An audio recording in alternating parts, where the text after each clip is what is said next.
Hello everyone, welcome back to Decode with Pankaj. This is part 3 of our artificial neural network series. In this video, we will cover more important ANN concepts that are useful for your SPPU and semester exams. Let's begin. What is this? The adaptive resonance theory is a neural network model developed by Stephen Grossberg and Gail carpenter for pattern recognition and clustering. मतलब इसमें क्या है, ये एक neural network model है जो Stephen ग्रॉसबर्ग and Gayle carpenter ने बनाया है। किसके लिए? पैटर्न रिकॉग्निशन एंड क्लस्टरिंग के लिए बनाया है।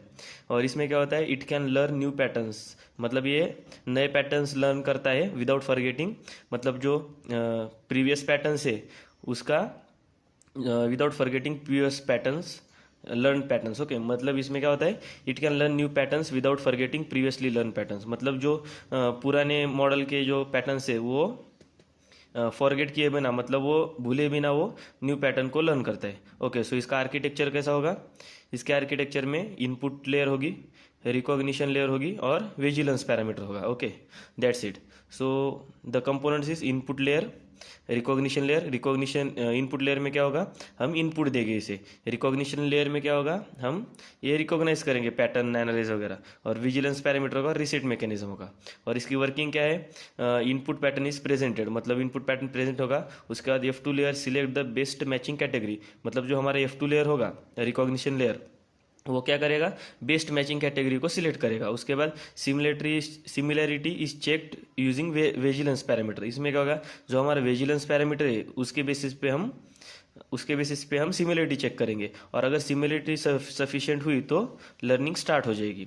और अगर सिमिलरिटी मैच नहीं हुई तो फिर रिसेट करेंगे लर्निंग को और अनदर कैटेगरी सिलेक्ट करेंगे। मतलब कैसा होगा कि फर्स्ट में हम इनपुट देंगे, उसके बाद रिकॉग्निशन लेयर में वो प्रोसेस होगा बेस्ट मैचिंग कैटेगरी। उसके बाद सिलेक्ट होगा विजिलेंस पैरामीटर में। अगर वो नहीं सिलेक्ट हुआ तो फिर से रिकॉग्निशन लेयर में जाके हम वो फिर से सिलेक्ट करेंगे कैटेगरी चेंज करके।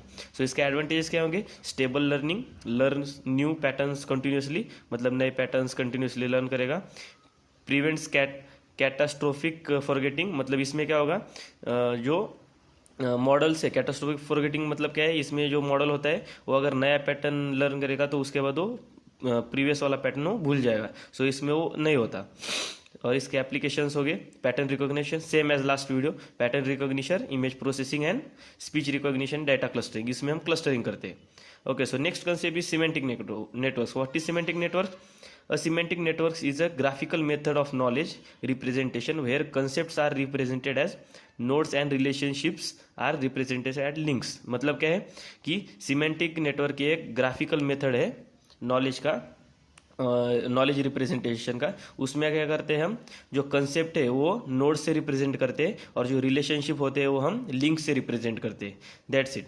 सो ये हमारा डायग्राम हो गई। इसमें क्या है, ये जो है हमारे कंसेप्ट से, ओके, मतलब ये नॉलेज कंसेप्ट से, ये हम किससे, नोड से डिफाइन कर रहे हैं। और जो हमारे रिलेशनशिप है, मतलब इज कैट इज अ पेट, सो यहाँ हम क्या कर दें, ये रिलेशनशिप दे रहे हैं, रिप्रेजेंट कर रहे हैं। इसका स्ट्रक्चर कैसा होगा, example is animal is a bird and bird is a sparrow. मतलब कि इसमें फिर हमारा मतलब मीनिंग कैसा होगा, sparrow is a bird and bird is an animal, like that. Okay, so इसके कंपोनेंट होंगे नोड्स, इनमें हम क्या कहते हैं, ऑब्जेक्ट्स एंड कंसेप्ट आते हैं। एंड लिंक्स में क्या होता है, रिलेशनशिप्स।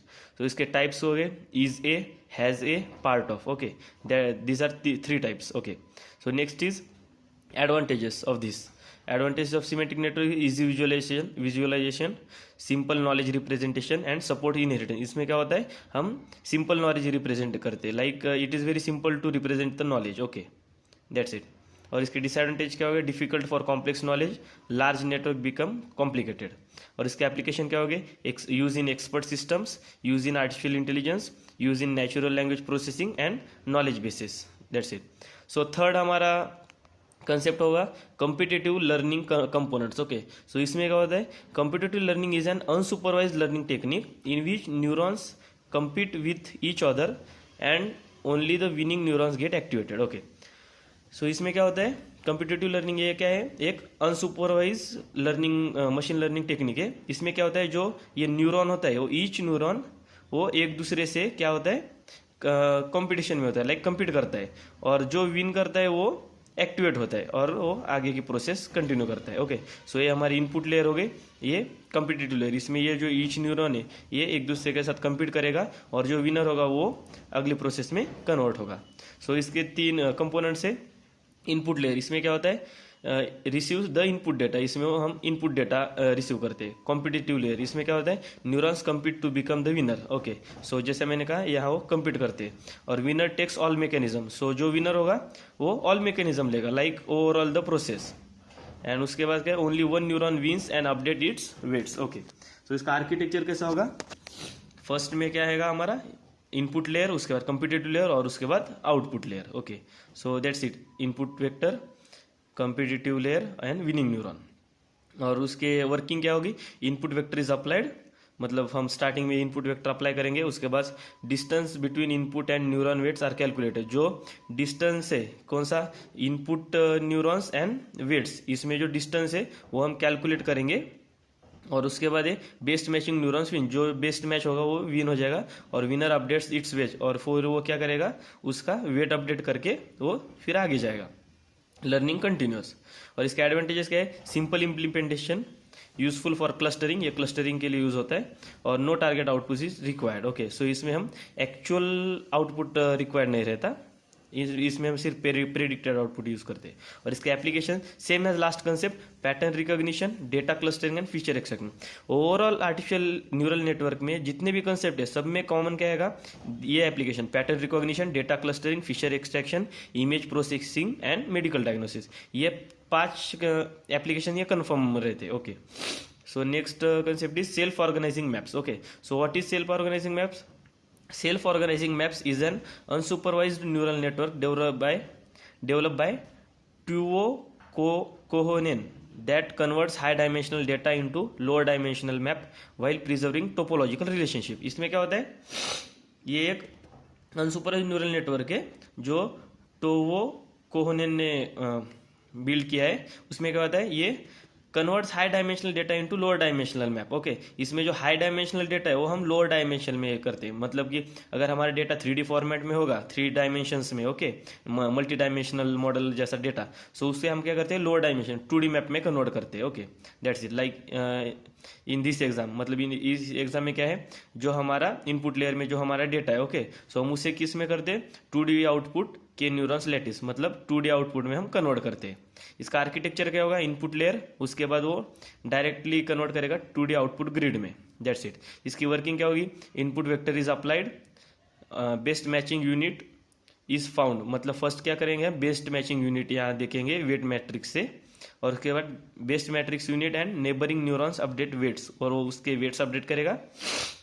और प्रोसेस रिपीट अंटिल कन्वर्जेंस, मतलब जब तक वो कन्वर्जन नहीं होता, लाइक मल्टी डायमेंशन से जब तक वो 2D फॉर्मेट में कन्वर्जेंस नहीं होता तब तक वो प्रोसेस स्टार्ट रहेगी। ओके, इसके advantages, data visualization, dimensionality reduction, cluster capability. Disadvantages है, slow training, requires parameter tuning. और इसके एप्लीकेशंस हो गए सेम जैसे कि मैंने कहा, image processing, data mining, pattern recognition, market analysis, that's it.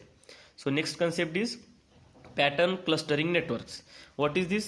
The pattern clustering networks are neural networks used to group similar patterns into clusters without predefined labels. Okay, so इसमें क्या होता है, पैटर्न क्लस्टरिंग नेटवर्क क्या है, एक neural network से। Okay, सो ये किसके लिए यूज होता है, इसमें हम क्या करते हैं कि सिमिलर पैटर्न्स जो है उसका हम ग्रुप तैयार करते हैं without any predefined label. Okay, जैसा कि अभी हमें ये रॉ डेटा, इसमें क्या है, एप्पल, ऑरेंजेस एंड बनाना, इसके मिक्स इमेजेस है। ओके, सो अब इसमें हम मतलब हमें लेबल डेटा नहीं है इसमें। ओके, सो हम क्या करेंगे, इस पर एल्गोरिदम यूज करेंगे और उसके बाद हम उसके group, similar type of group तैयार करेंगे, लाइक एप्पल के अलग ग्रुप हो गए, बनाना के अलग हो गए और ऑरेंज के अलग, दैट्स इट। और उसके बाद क्या होता है, वर्किंग में क्या है, input patterns are provided, then similar patterns are identify, मतलब सिमिलर पैटर्न आइडेंटिफाई होंगे। उसके बाद patterns are grouped into clusters, मतलब हम ग्रुप में क्लस्टर करेंगे, और उसके बाद cluster centers are updated continuously, मतलब इनमें हम अपडेट करते रहेंगे कंटिन्यूसली, दैट्स इट। इसका आर्किटेक्चर कैसा होगा, इनपुट पैटर्न्स, उसके बाद clustering network and clusters. Okay, that's it. So इसके एडवांटेजेस क्या होंगे, unsupervised learning, finds hidden patterns useful for large data sets. Okay, so इसके applications क्या होंगे, customer segmentation, data mining, image classification and market analysis, that's it. Okay, That's all for part 3. I hope this video helped you with your exam preparation. If you found it useful, like, share and subscribe to Decode with Pankaj. See you in part 4. Thanks for watching.